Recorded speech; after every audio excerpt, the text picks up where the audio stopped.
If you've been around phone arena for long enough, you may have seen those folding smartphone concepts, most notably the one from Samsung, where a single screen folds down the middle, transforming the device from a mini tablet to a classic smartphone and vice versa. The ZTE Axon M is built around that same idea, but realizes it through a much more straightforward approach. Basically, it's a foldable dual-screen Android smartphone with two 5.2-inch displays held together by a hinge.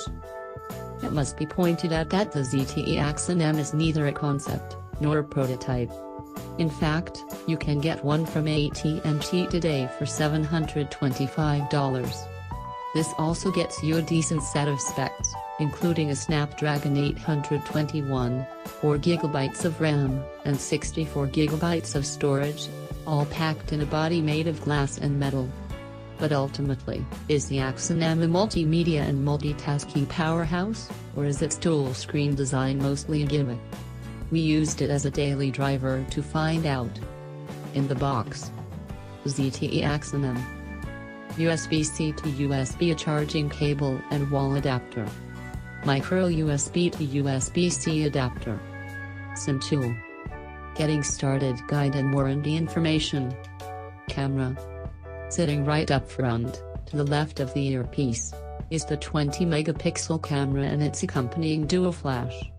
As mentioned, this is the sole camera, and it is weird how you're required to flip the device around after opening the camera app, even if you're about to take a selfie.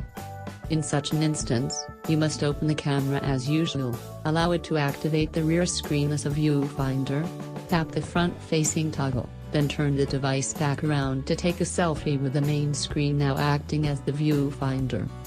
Yes, it's quite annoying and cumbersome to deal with this configuration when taking any kind of picture. In terms of image quality, this camera is a letdown.